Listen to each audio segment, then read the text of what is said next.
Top of the hour, 1 o'clock in the morning, and we've been on the air for the past 2 hours as this storm system has really wreaked havoc through the southern Kent County area.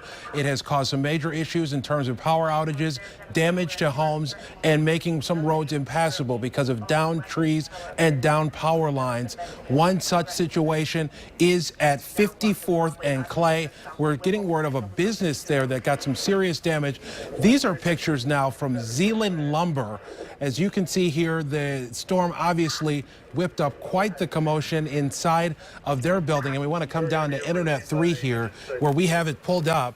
And you can see it's dark, which of course makes it very difficult to see a lot of the damage that we know is out there.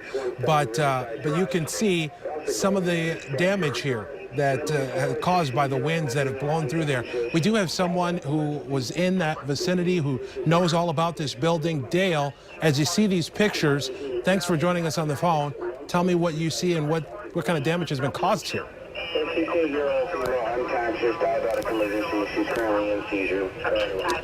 Do we have Dale on the phone? Yep.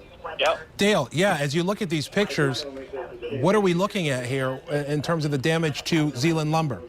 Oh, that's inside the building. We were crawled underneath those tables just that you were just showing there. We crawled underneath those tables to escape the damage and stuff. And the building started shaking. So you were there when the storm blew through?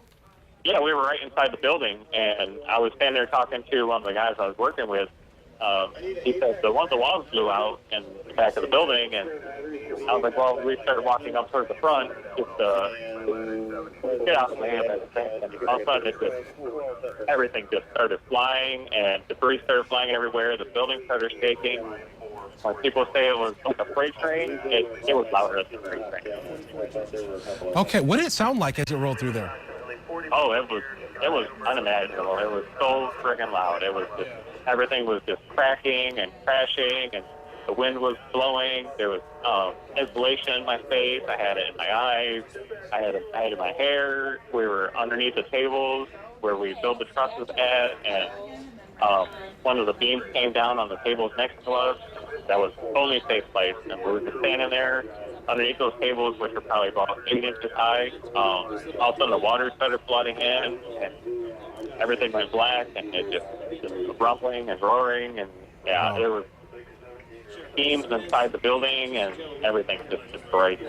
All right, Dale, one of the people who was really in the middle of where we saw some of the most significant damage in Wyoming, 54th and Clay. He was at Zeeland Lumber, just one of the number of buildings that we have seen get damaged by the storm system that moved through here a short time ago. And of course, we're still trying to determine exactly what that system was. Another area hard hit besides Wyoming, of course, is the Kentwood area. We've got 24-hour News 8's Joe LaFergie, who is live there on 44th Street. Joe, give us an idea of what you're seeing where you are. Yeah, Leon, I want to step out of the way and show you the damage. This is the most significant damage we've seen throughout our travels this evening. That strip mall, that is located just north of 44th Street, west of Kalamazoo Avenue. And there's a larger strip mall here, but that's a smaller portion of it. And take a look at that roof. Kyle was talking about the winds coming through here and what may have happened, how to determine if they're straight line or tornado winds. But take a look at that roof. It appears from where we're standing right now, from our vantage point, that there's a lot of twisted debris in there, not just laying flat, not just lifted up and lifted back down, but that kind of twisted effect. It is hard to see under the darkness of night, obviously, but that is what it appears to be. A lot of emergency crews here. The big issue, obviously, nobody inside. Those businesses were closed. That is a fortunate part, but all through this area, we're hearing of power lines down. So they're telling people stay off the streets. Obviously, with the dark here, you can't see those power lines. You're liable to walk right into one. The other problem are gas leaks, numerous gas leaks, and that's why they have us so far back right now. They're waiting for the gas company to get here and shut the gas off to that location, and that's why they're standing by as well. And the other problem, again, the power outages. Those power lines down, people driving through where stoplights are out, people walking around neighborhoods, not seeing debris, not seeing those power lines. So a real dangerous situation, very precarious situation out here throughout South Kent County. And the officers I've talked to, anybody with a badge I've seen run into tonight is telling me just to tell people to stay off the streets. Don't get curious and drive down here. They've got enough problems. Just stay away. And again, the big danger is the power lines down, the gas leaks in the area, and consumers as well as Mishcon scrambling to get the gas shut off to these different damaged places. Now, I want to show you, we're at the strip mall. You see the one where the winds hit, the damage. And we're the adjacent, the larger strip mall that kind of runs the line down Kalamazoo to 44th. That was damaged too. You can't see it very well in the dark. I talked to the owner of one restaurant over here. He said he got away with just a couple of windows being knocked out. That is a fortunate thing. That doesn't look like a lot of damage to these particular stores, which would be just to the south of what you're seeing behind me right now. Again, some windows knocked out, some debris knocked against them, but that is where the storm really hit. That is where the winds hit, tearing that roof right off. Other concerns we had heard, there's an apartment complex across the street due east of us. They have a power outage there, but no apparent damage, no injuries. That's the other thing we're hearing, no injuries, and obviously all the emergency personnel want to keep it that way tonight. And again, got to reemphasize those power lines down. If you want to go out and walk around, you're really taking your life in your hands because you don't know where those lines are. And the gas leaks out here as well, causing major concerns, driving terrible. A lot of standing water on the roads as well. We've heard calls from emergency responders, cars going into water. The other problem, we heard an energized power line at one point into the water, and a car drove through that. They were sending a rescue personnel to check and make sure the occupants of that car were okay.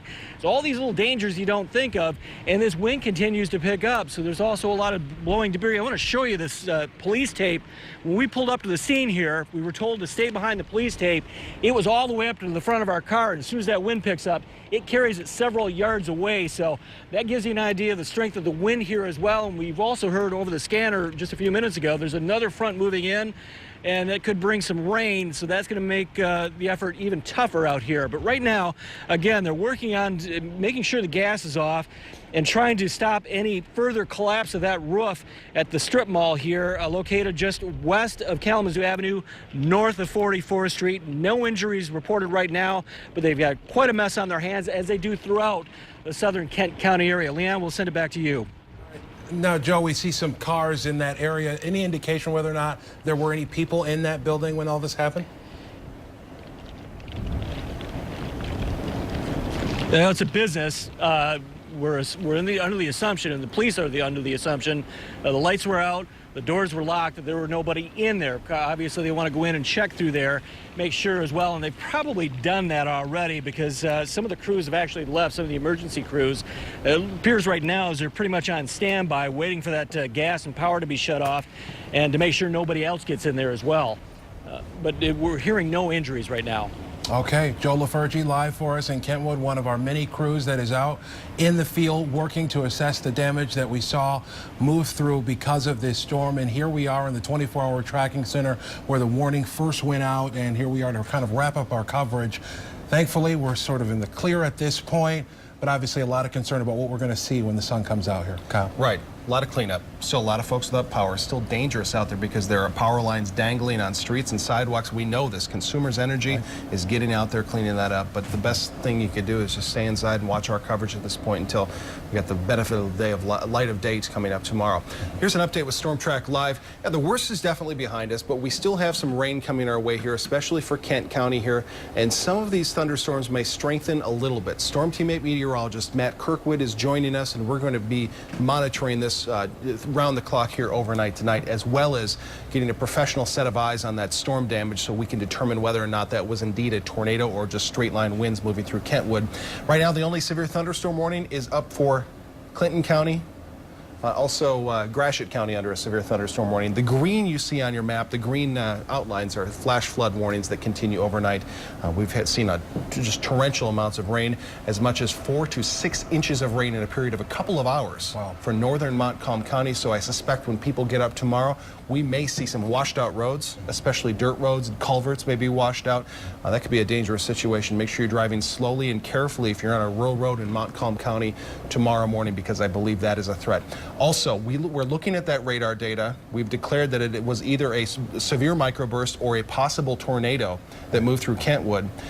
If it was a tornado, based on just the damage that I'm seeing so far and what we saw on radar, could be in the neighborhood of an EF1 tornado, and we haven't had that strength tornado since 2001 in Kent County. So this is indeed a rare event if that was a tornado, but that's something we won't know for sure until tomorrow morning. And a lot of folks expect that if there's going to be a tornado, we're going to hear sirens, we're going to see tornado warnings. That's not what happened here. Would that surprise you if this was a tornado and we didn't get that sort of alert from the National Weather Service? This was an exceptionally tricky situation because I looked at all the scans of radar, looking at the wind speeds, and this came out of nowhere. We had 40, 45 mile per hour wind gusts on one scan, and then 4 or 5 minutes later, we had a 90 mile per hour wind gust on radar in that scan.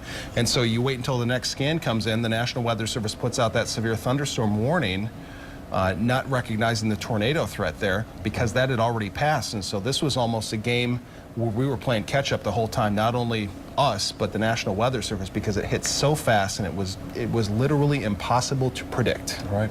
And another reason why the thunderstorm warning is something that folks have to take seriously as well. A lot of people think as long as there's no tornado warning, not a major situation, but this obviously proof to the contrary. We have more deaths from severe thunderstorms than we do in tornadoes, and then we do tornadoes in Michigan. So yeah, when you hear those severe thunderstorm warnings come across your phone or on TV or the alerts or even sirens in your community, got to take that seriously. All right, Kyle Underwood, thank you for your work tracking this for us tonight. Of course, the lights won't be turning off here. We'll be tracking this throughout the night as the storm system moves its way out of our system. We've got our crews fanned out throughout the viewing area, especially in those areas hardest hit. They are already working to put together our coverage for 24-hour News 8 Daybreak. That starts in just about 3.5 hours here at 4:30 in the morning. Our crews are already responding as we continue to cover the storm that swept through this area and caused some serious damage, and we continue to cover how it will impact you and your families as you head out the door. Be sure and stay with us on woodtv.com throughout the night, and of course Daybreak starts at 4:30. For now, from the 24-hour tracking center, I'm Leon Hendricks. Now back to regular programming.